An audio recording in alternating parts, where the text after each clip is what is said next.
I never expected that a fresh start could hide such a secret. Before we even unloaded a single box, something in Cedar Vale felt off. The perfect rows of neat houses and trimmed lawns masked a mystery waiting to emerge once the sun went down. I remember thinking that even the brightest day could hide dark secrets. The old moving van creaked along a narrow lane lined with spotless homes and matching yards. Every postbox was set in an orderly row, and the grass in each garden was trimmed evenly. Misha sat beside me, her eyes fixed on the scenery outside. "This must be our fresh start," she whispered, her tone light with hope. "Don't you think everything looks just right?"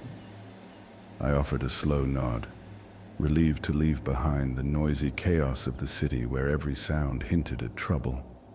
Cedar Vale, with its quiet streets and orderly houses, promised the peace we both craved. As we turned into the driveway, I took in our new two-story dwelling with its pale walls, dark shutters, and a small porch swing that beckoned rest. It looked like one of those homes you'd see in an ad for a simpler life.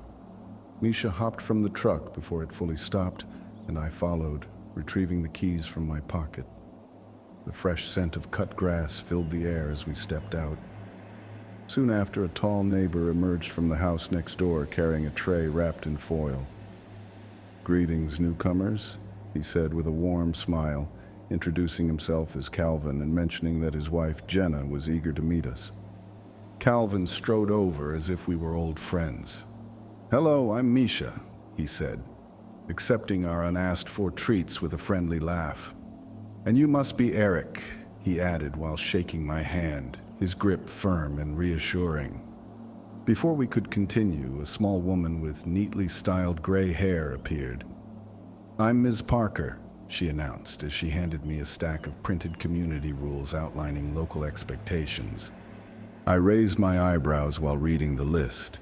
It was simple until the final lines, which stated, "Keep window coverings closed after dark, avoid leaving home from midnight to 4 in the morning, and pay no attention to any odd sounds from the woods." Ms. Parker's tone then turned firm. "Our neighborhood runs smoothly because everyone follows these guidelines," she explained. Misha quietly tucked the papers under her arm as she murmured a thank you, and Calvin laughed, adding, "Ms. Parker might be strict, but you're in safe hands here," before waving us off. After the introductions, we began unloading our belongings as dusk settled in. Misha set about arranging the kitchen while I organized the living room. The movers had left early, and the only sound in the house was the gentle hum of the refrigerator. I lingered by the window watching the street lamps flicker on and cast a soft glow over the lane. I also noticed that many homes had drawn their blinds or shut their curtains tightly. "Do you think Ms. Parker really means business with those rules?" I asked as I joined Misha in the kitchen. She simply shrugged. "Maybe it's just how things are done here. Every town has its own way." Although her tone was casual, those unusual rules still nagged at me. That night, the house settled into silence, punctuated only by creaks in the wood and the soft murmur of wind, while Misha dozed off quickly, and I lay awake, lost in thought. Somewhere in the middle of the night, a soft creak reached my ears, a sound like gentle steps on old wood. I sat still, listening as the noise repeated in a hushed manner. Deciding to check, I slipped from the bed so as not to wake Misha. I edged toward the window and carefully pulled the curtain aside a little. Outside, under the weak glow of a street lamp, I saw Calvin standing in his yard, gazing toward the woods that bordered our street. He remained unmoving for nearly a minute before I let the curtain fall back into place. Puzzled by his silent vigil, I returned to bed with a troubled mind. The next morning, I stepped outside with a warm cup of coffee, hoping that daylight would clear my doubts. Calvin was busy watering a small flower bed and greeted me with a simple, "Good morning, neighbor." I wanted to ask him about the strange scene, but Misha tugged me away, reminding me of the remaining boxes. The day passed in a flurry of activity as we arranged our new space. By evening, fatigue had set in, and Misha suggested we watch a movie to relax. Yet, as the sun dipped low, my eyes kept drifting toward the dark windows of nearby houses. "Let's pull the drapes shut," I said, and we drew them closed. Misha's curious look prompted me to add, "Maybe we should follow Miss Parker's advice." That night, the house fell into a heavy silence, and although I eventually slept, my rest was uneasy. Not long after midnight, I was startled awake by a soft scraping sound coming from downstairs. Grabbing my phone and its light, I nudged Misha awake. She whispered if I'd heard it too.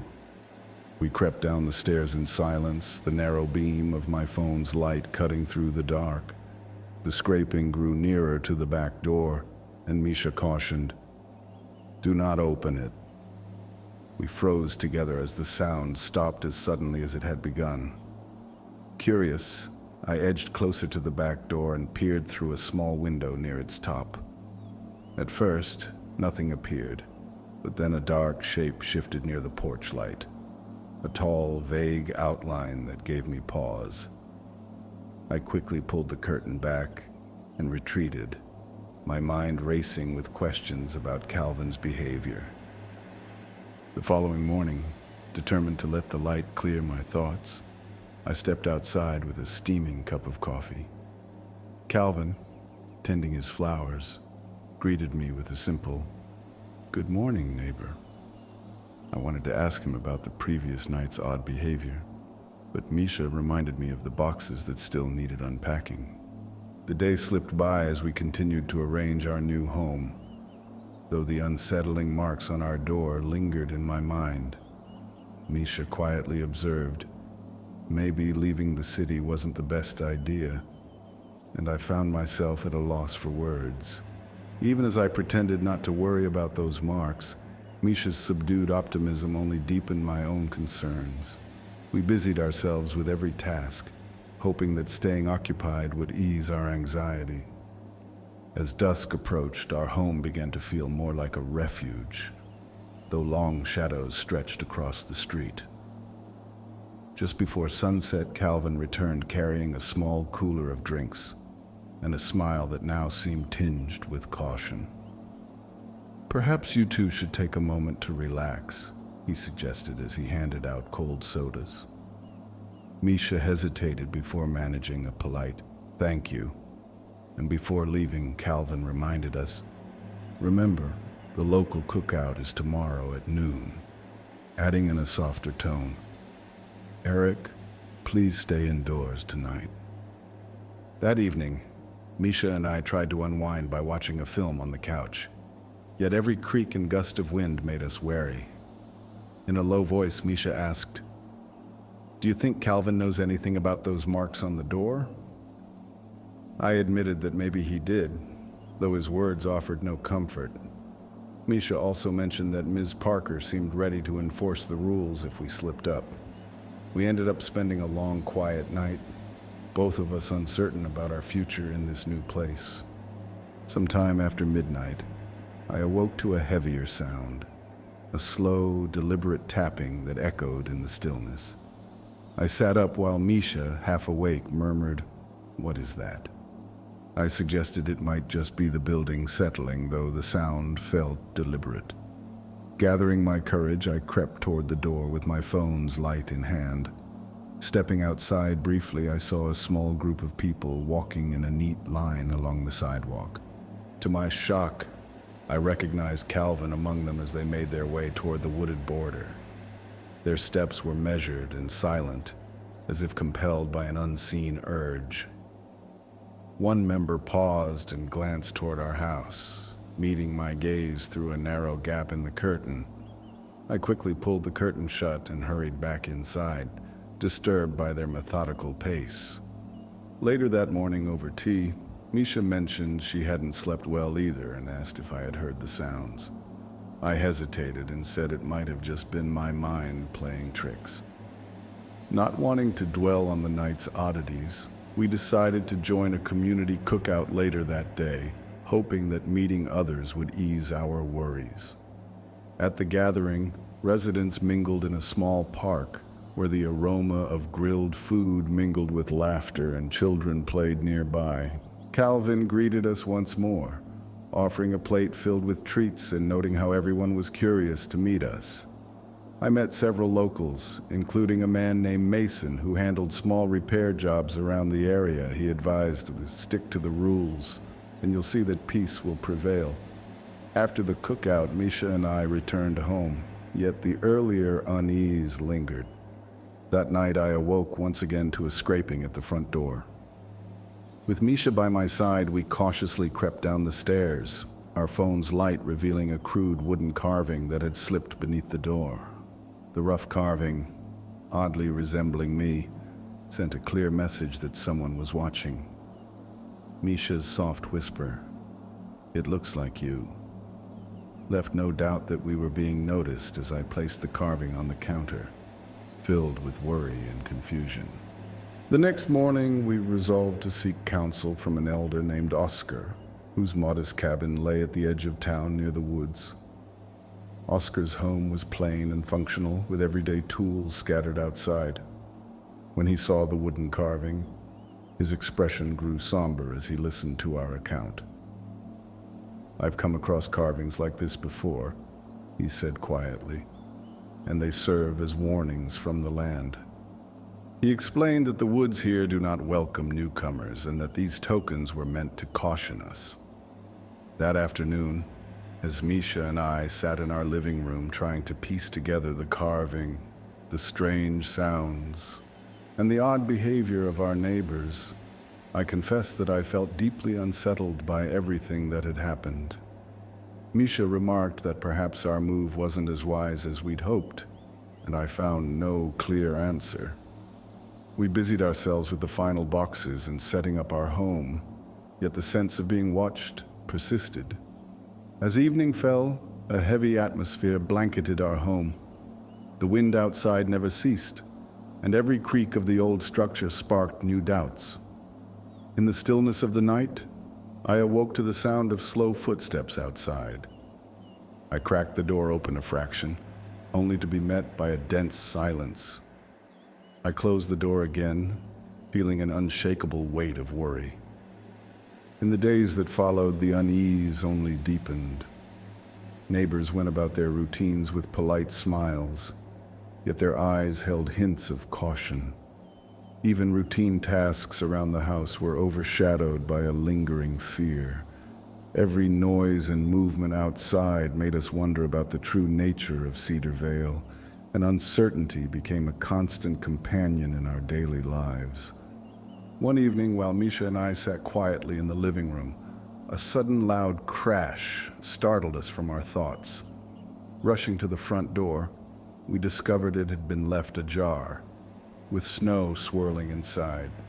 On the floor lay another crudely carved wooden token, this one clearly fashioned in Misha's likeness. For the remainder of the night, we stayed barricaded in our room, listening to subtle movements outside. By morning, although the scraping had ceased, the feeling of dread remained. With heavy hearts, Misha and I returned to Oscar's cabin with the new carving in hand. Despite Misha's reluctance to revisit the matter, I knew we needed answers. Oscar welcomed us in, his gaze somber as he examined the carving once more. "It's drawing nearer," he murmured, hinting at deeper trouble. I protested that we were not prepared to sacrifice anyone, but Oscar insisted that action was necessary. "You must have a plan," he advised. I suggested that perhaps we could lure whatever was responsible to the edge of the woods and restore order. Oscar frowned at my suggestion, warning that confronting the unknown directly was perilous. I clarified that I wasn't trying to defeat it, only to end this cycle of ominous warnings and lingering fear. That night, despite our lingering anxiety, we began to prepare for what lay ahead. Oscar agreed to help, though he cautioned that our plan was fraught with risk. Misha was terrified, Yet she stayed close as the three of us gathered at the forest's border. Huddled together in the cold, we listened as soft murmurs and distant voices began to rise from the darkness. Out of the shadows, several tall, slender silhouettes emerged, moving slowly and deliberately. As one of these beings stepped into a weak beam of light, we recognized it as a mysterious guardian of the woods. Its face was blank, and its form shifted in a way that made it hard to tell where it ended. I stepped forward and said simply, "We have come," my voice low and steady. Misha urged me to pause, but I pressed on, asking if she meant she wanted to abandon this place. The guardian said nothing, yet its silent presence was unmistakable. Before we could decide our next move, Oscar stepped forward and declared, "Take me." I tried to object, but he insisted, "This land is my responsibility." The guardian hesitated before touching Oscar's shoulder, and in that moment, Oscar stiffened. Then, as quickly as it had appeared, the guardian vanished, leaving Oscar on the ground, calm yet pale as he murmured, "It is done. The balance is set." The following day, Misha and I left Cedar Vale without protest, driving away in quiet resignation. I glanced back at the still forest, aware that the guardian remained there, silently watching over the land. We never discussed what had transpired again, though sometimes late at night memories would resurface. In my dreams, I would see Oscar's composed face, a reminder of the high price we'd paid. Life in Cedar Vale slowly resumed, yet the shadow of those events lingered. Even though order had been restored, the cost weighed heavily on my thoughts. I carried the memory of those unsettling moments, knowing I might never completely escape the forest's influence. As time passed, I often reflected on the strange occurrences and the warnings we had once ignored. The delicate balance had been maintained, but at a price that left its mark on us. Those experiences continued to shape every day, a quiet reminder of what we had endured.